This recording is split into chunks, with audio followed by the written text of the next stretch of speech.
Fort ഒന്നും ആരും expect ചെയ്യണ്ട. അച്ഛനെ അമ്മേനെ സേവലേറ്റ് ചെയ്തല്ലോ. രാഷ്ട്രീയപരമായ ചർച്ചകളായിരിക്കും അല്ലേ?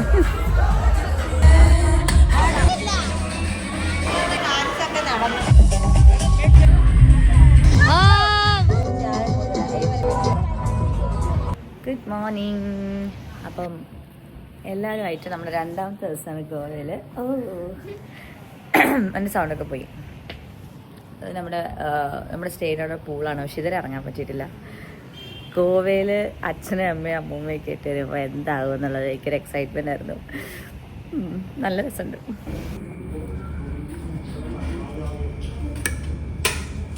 നിമ്മ റെഡിയാണോ? ഞാൻ റെഡി. നമ്മുടെ റൂമാണ്. റൂം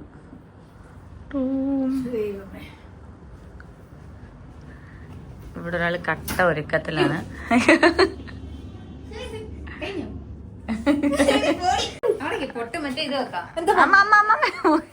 അമ്മ നോക്കട്ടെ. ഓ എന്ത് രസം, എന്ത് രസം കണ്ടോ. ഇതാ അമ്മയ്ക്ക് രസം ചേരുന്നത്. അതാ അവിടെ നിക്ക് നോക്കട്ടെ. പിന്നെ കണ്ണ് എഴുതുന്ന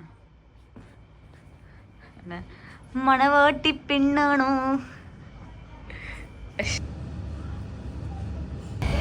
ഓ എന്റെ ഗോവ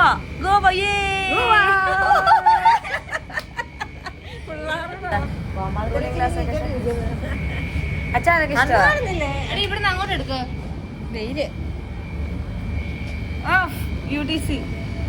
നമ്മുടെ first destination on second days Cheppara fort.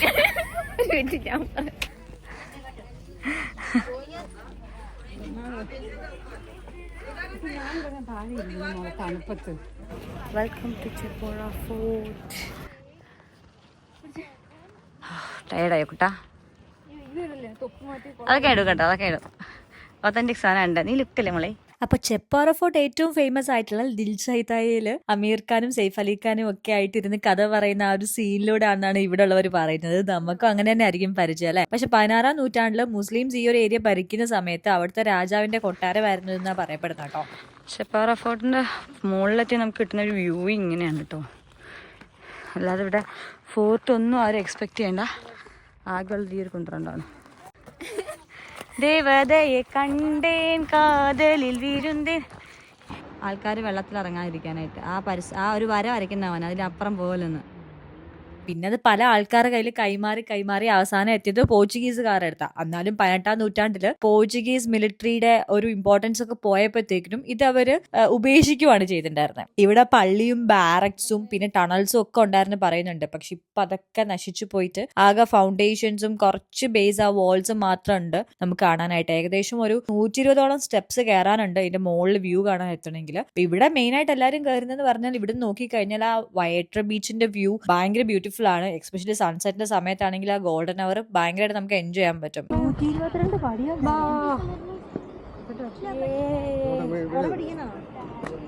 എല്ലാരും ചിഞ്ചുണ്ടോ? ചിഞ്ചുണ്ടോ? ഡ്രോണില്ല, ഡ്രോൺ എടുത്തില്ല, കൊണ്ടുവന്നില്ല. കൊണ്ടുവരാനിടായിരുന്നു. നമ്മുടെ അമ്മൂമ്മയ്ക്ക് 73 വയസ്സായി. അപ്പൊ ആളെ ഇത്രയും സ്റ്റെപ്പ് കയറ്റി റിസ്ക് എടുക്കണ്ടെന്ന് വെച്ചിട്ട് താഴെ സേഫ് ആയിട്ട് ഇരുത്തിയിട്ടാണ് പോയത് കേട്ടോ. അപ്പൊ അമ്മൂമ്മ അവിടെ കരിക്കും കുടിച്ച് അടിപൊളി ഹാപ്പി ആയിട്ട് അവിടെ ഉള്ള ഒരു കമ്പനി ആയിട്ട് ഇരിക്കായിരുന്നു. അപ്പൊ ഞാനും അവിടുന്ന് എന്റെ ഫേവറേറ്റ് ആയിട്ടുള്ള ഈ സാധനം വച്ചു. ഹലോ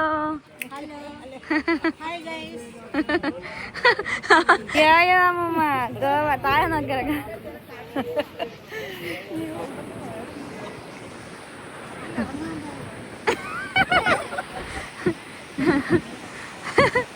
അമ്മൂമ്മ when she sees all the bikini shoots. അനിയമ്മേ ഞങ്ങളിങ്ങോട്ട് ഇറങ്ങട്ടെ.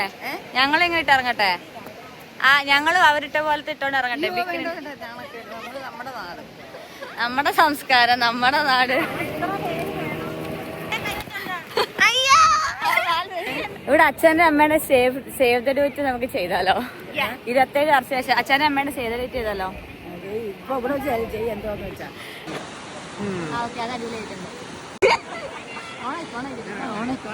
എന്തിനൊക്കെ സംസാരിക്കുന്നത് കയ്യും കാലും കാണിച്ചു കൊണ്ട് സംസാരിക്കും. അത് തന്നെ അങ്ങനെ നിന്നോളെ സംസാരിക്ക. രണ്ടൊരു സംസാരിക്ക.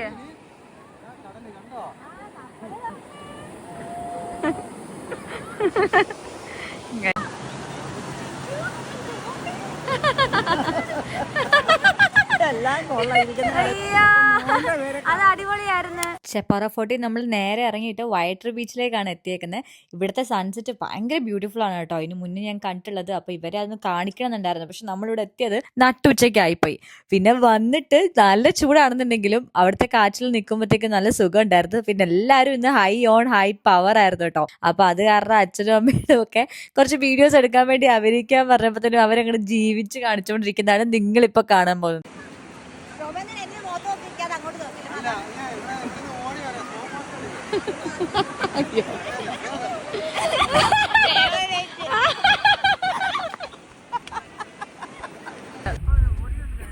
സേവ് ദ ഡേറ്റ് ആണോ?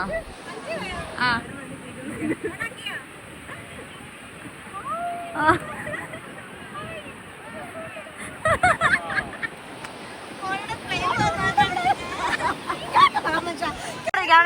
എഞ്ഞമ്മ വീഡിയോ എടുക്കാം. ഞാൻ വീഡിയോ എടുക്കാം. മാറിക്കേ.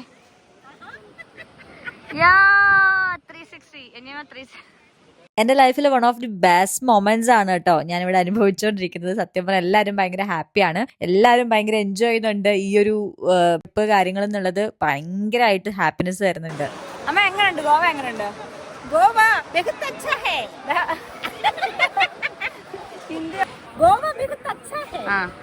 ಗೋವಾ ಚೆನ್ನಾಗಿದೆ. ಗೋವಾ ಬಾಗುತ್ತೆ. ಗೋವಾ നല്ല ഇருக்கு. ಗೋವಾ നല്ലതായിട്ടുണ്ട്. കൊറേ വർഷമായി. അപ്പൊ ഇനി ഒരു 4-5 മിനിറ്റിലേക്ക് നിങ്ങൾ കാണാൻ പോകുന്നത് അതിന്റെ ആഫ്റ്റർ എഫക്റ്റ് ആയിരിക്കും.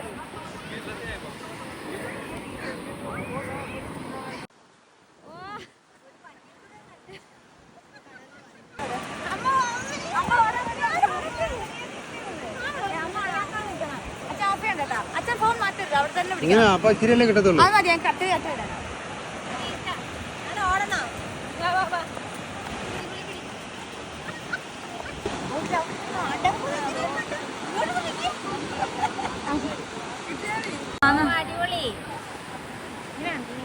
ഫോൺ നോക്കണ്ട. നിങ്ങൾ രണ്ടു അറിയാത്ത പോലെ അങ്ങോട്ട്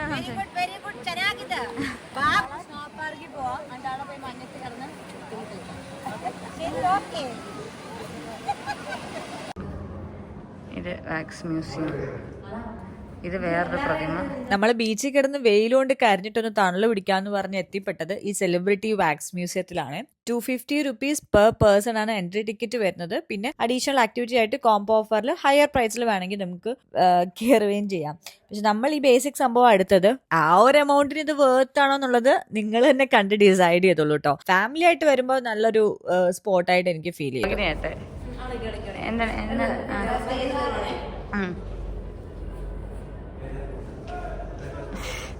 എന്തൊക്കെയോ വിവരക്കേട് കാണിക്കുന്ന ഒരു കുട്ടി. കുട്ടി എന്താണ് ചെയ്യാൻ പോണത്? ഗാന്ധിജി ഫാൻസ്.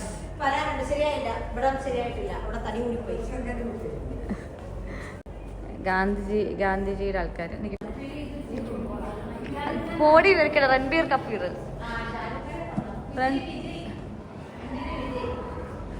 വിജയ് എന്ന അത്ര പോരാ. ഷാരൂഖ് ഖാൻ റെഡി. ആ 2 കൈയും വേണോ?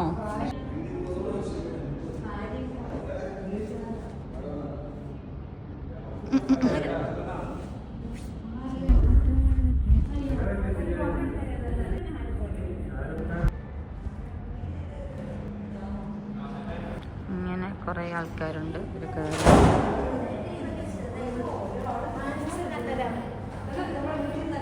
ഹലോ ഗൈസ്, നമ്മളിവിടെ ഗോവയിൽ വാക്സ് മ്യൂസിയത്തിൽ വന്നിരിക്കുകയാണ്. അപ്പോൾ ഇവിടെ കുറേ ക്യാരക്ടേഴ്സ് ഉണ്ട് ഇവിടെ ഇതിലുള്ളത്. ഓ മൈ ഗോഡ്, ഇത് നോക്കൂ. ഇത് ഏത് സിനിമയിലെന്ന് അറിയത്തില്ല. രാഷ്ട്രീയപരമായ ചർച്ചകളായിരിക്കും അല്ലേ? കഴിഞ്ഞ് ചർച്ച കഴിഞ്ഞ അച്ഛൻ ചർച്ച ചെയ്തോണ്ടിരിക്കുകയാണ്.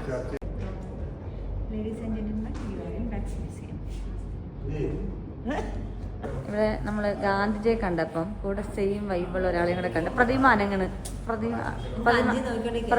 നിൽക്കാമോ? ആ ഗാന്ധിജിയെ കണ്ട സമയത്ത് നമ്മളൊരു വേറൊരു പ്രതിമേനെ കണ്ട് വായും പൊളിച്ചിവിടെ നിൽക്കുന്നുണ്ട്. വാവ്, ഇതാരാണിത്? എന്ത് അനുമയായ പ്രതിമ! അയ്യോ അനങ്ങണില്ല, അനങ്ങുന്നില്ല പറയാ. ഗാന്ധിജിയൊക്കെ ഇങ്ങനത്തെയൊക്കെയാണ് ഇവിടെ ഉള്ളത് കേട്ടോ. വാവ്, ഇത് നോക്കൂ, ഇത് നമ്മുടെ ഏതോ ഒരു പ്രതിമയാണല്ലോ, അനങ്ങാതെ നിൽക്കുന്നില്ല.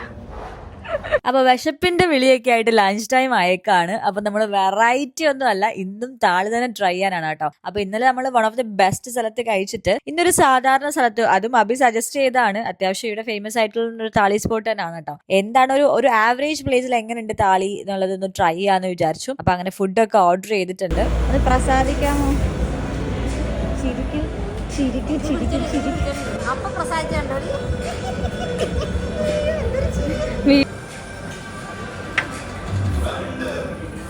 ആഗ്രഹമല്ലേ പറയട്ടെ. മുമ്പത്തേലും മുഖത്ത് തെളിച്ചു വന്നില്ല. അത് തണുത്തവെള്ളം കുടിച്ചാൽ പോകുന്ന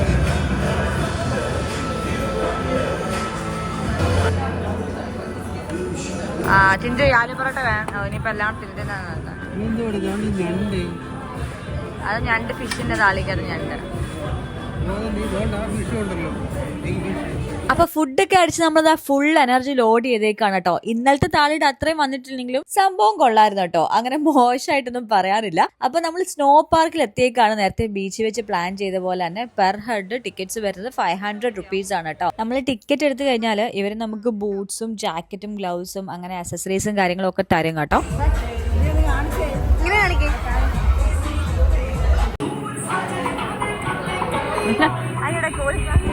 കുറവില്ല.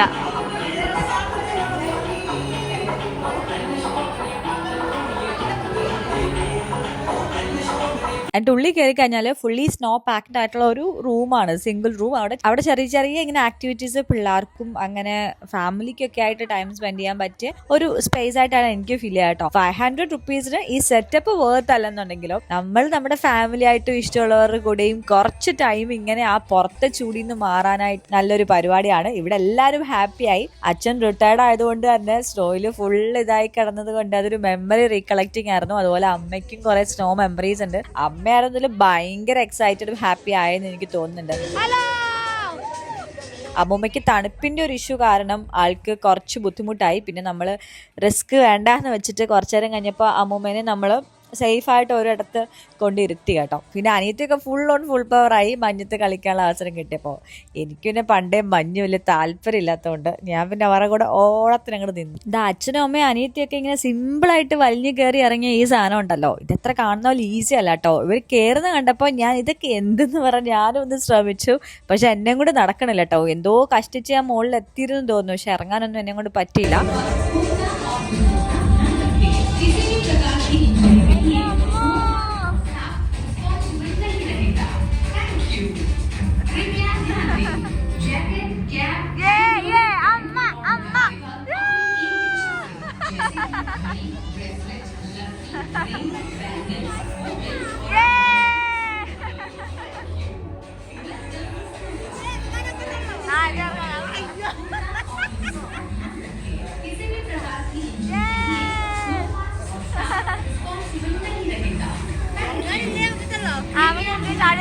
കാരണം നമ്മൾ കുറെ നേരമായി കയറിയിട്ട് അപ്പം ബൂട്ടൊക്കെ ഏകദേശം തെന്നി കിടക്കുക. അപ്പൊ നമുക്ക് ഈ ഒരു സാധനം നമുക്കൊട്ടും ഫിറ്റ് അല്ലാത്ത ഈ ബൂട്ട് നനഞ്ഞ് കുതിർന്നിരിക്കുന്ന സാധനം കൊണ്ട് ചവിട്ടുമ്പോഴത്തേനും ഭയങ്കര സ്ലിപ്പ് ആവുക.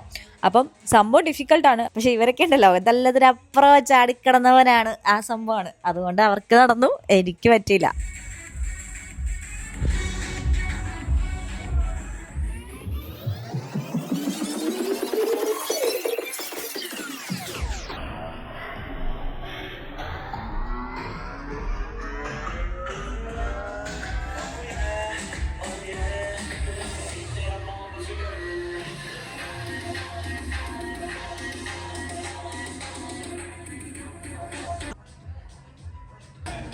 അറിയില്ല.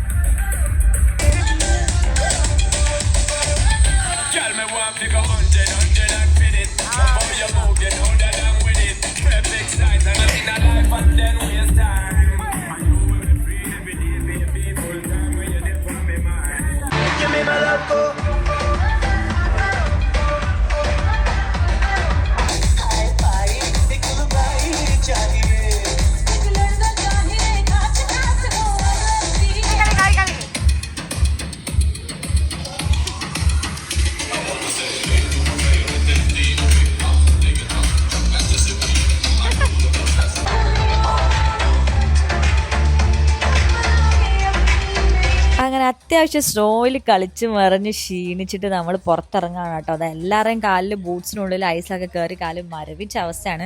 അപ്പോൾ പിന്നെ ഫൈനലി നമ്മൾ ഇറങ്ങാൻ തീരുമാനിച്ചു കേട്ടോ. അപ്പോൾ ഇറങ്ങി ബൂട്ട്സും ഒരു ജാക്കറ്റും ഒക്കെ ഒരു സെറ്റാക്കി ബാക്ക് ടു നമ്മുടെ വൈബിലേക്ക് എത്തി. അപ്പോൾ ഇവിടെ ഏറ്റവും നല്ലൊരു ഉപകാരം തോന്നി എന്താണെന്ന് വെച്ച് കഴിഞ്ഞാൽ നമുക്ക് ഹാൻഡ്സ് ആയാലും കാലുകളായാലും ഒക്കെ ഒന്ന് ചൂടാക്കാനുള്ള ഒരു സെറ്റപ്പ് ഉണ്ട്. ചെറിയൊരു മിനി വാമർ പോലത്തെ സെറ്റപ്പ്. ഇതിലൊന്ന് ടച്ച് ചെയ്ത് കഴിഞ്ഞാൽ വാമായി കിട്ടും അങ്ങനെ. അപ്പോൾ ഇതൊക്കെ ചെയ്ത് നമ്മൾ നോർമലായിട്ട് പുറത്തിറങ്ങി ഒന്ന് ഉള്ളിലൂടെ ചൂടാക്കാന്ന് വിചാരിച്ചിട്ട് ഒരു ചൂട് ചായ കുടിക്കാനായിട്ട് വന്നേക്കാണ് കേട്ടോ. അപ്പോൾ അവിടെ ഇരുന്ന് കുറച്ച് റിലാക്സ് ആയി കുറേ എനർജി കളഞ്ഞല്ലേ. ഇനി നമ്മൾ പോകുന്നത് ബാഗ ബീച്ചിലേക്കാണ്, നമ്മുടെ മെയിൻ സ്പോട്ട്. അപ്പോൾ എന്തായാലും സൺസെറ്റ് ബീച്ചിലിരുന്ന് കാണണം എന്നുള്ളൊരു മൂഡുണ്ടായിരുന്നു. അപ്പോൾ അതുകൊണ്ട് ബാഗയുടെ തൊട്ടടുത്തായിരുന്നു ഈ സ്നോ പാർക്ക്. അപ്പോൾ പിന്നെ നമ്മൾ ജസ്റ്റ് അങ്ങോട്ടേക്ക് വാക്ക് ചെയ്തു. അപ്പോൾ ഈ ബാഗ ബീച്ച് ഗോവയിലെ ബീച്ചസിൽ തന്നെ അത്യാവശ്യം ബിസിയസ്റ്റ് ആയിട്ടുള്ളൊരു ബീച്ചാണ് കേട്ടോ. എത്തിപ്പെടാനും ഭയങ്കര എളുപ്പമാണ്.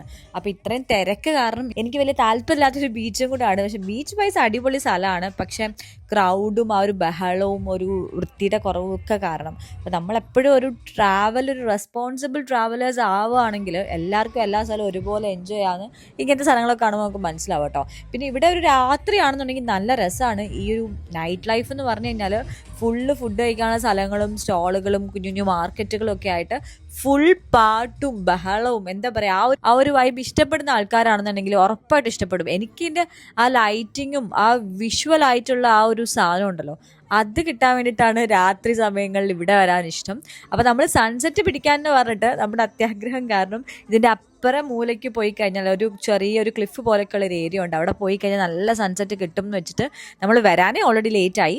അപ്പം ഈ ബാഗ ബീച്ചിൻ്റെ വേറൊരു പ്രത്യേകത എന്ന് പറഞ്ഞു കഴിഞ്ഞാൽ ഒരു കുഞ്ഞ് അരുവി ഒഴുകി കടലിൽ മീറ്റ് ചെയ്യുന്നുണ്ട്. അപ്പോൾ ആ അരുവി എന്ന് പറഞ്ഞാൽ അത് ടൈഡൽ വേരിയേഷനും ഒക്കെ ഡിപ്പെൻഡ് ചെയ്തിട്ടൊക്കെ അത്യാവശ്യം ഒഴുക്കുണ്ടായിരുന്നു. പക്ഷേ ഇതിന് മുന്നേ ഒക്കെ വന്ന സമയത്ത് ഈസിലി നമുക്ക് ക്രോസ് ചെയ്യാൻ പറ്റുമായിരുന്നു, അധികം അങ്ങനെ വെള്ളം ഉണ്ടായിരുന്നില്ല. അപ്പോൾ നമ്മളൊരു സുഖമായിട്ട് അപ്പുറത്ത് കടക്കാന്നൊക്കെ വിചാരിച്ച് പോയിട്ടോ. പക്ഷെ ഞാനൊന്ന് അമ്മൂമ്മയ്ക്ക് ഭയങ്കര പേടിയായിട്ട് അമ്മൂമ്മേനെ നമ്മൾ ഇപ്പുറത്ത് തന്നെ നിർത്തിയിട്ട്, അപ്പം അമ്മൂമ്മനെ ഒന്ന് ഞാൻ സേഫായിട്ട് കൊണ്ടിരുത്തിയിട്ട് വരുമ്പോഴത്തേക്കും എന്താ ബാക്കിയുള്ള ആൾക്കാരൊക്കെ അപ്പുറത്തെത്തി. ഞാൻ പെട്ടു. അവസാനം ഒരു ചേട്ടൻ, ഒരു ഹൈദരാബാദി ചേട്ടൻ, നമ്മൾ എന്താ പറയുക അരുവി കിടക്കണ സമയത്ത് പരിചയപ്പെട്ട ചേട്ടൻ എന്നെ ഹെൽപ്പ് ചെയ്തു അപ്പുറത്തേക്ക് എത്താനായിട്ട്. പിന്നെ പാരൻസിനെ കണ്ടപ്പോഴത്തേക്കിനും ആളുടെ പിന്നെ കെയറിങ് ഒക്കെ അങ്ങോട്ട് കുറഞ്ഞു. അതാണ് ഉണ്ടായത്. എനിവേ അപ്പുറത്ത് നമ്മൾ എത്തി. സൺസെറ്റ് അപ്പത്തേക്ക് ഏകദേശം കഴിഞ്ഞു കേട്ടോ. പക്ഷെ അപ്പുറത്തൊരു വേറൊരു ലോകം പോലായിരുന്നു.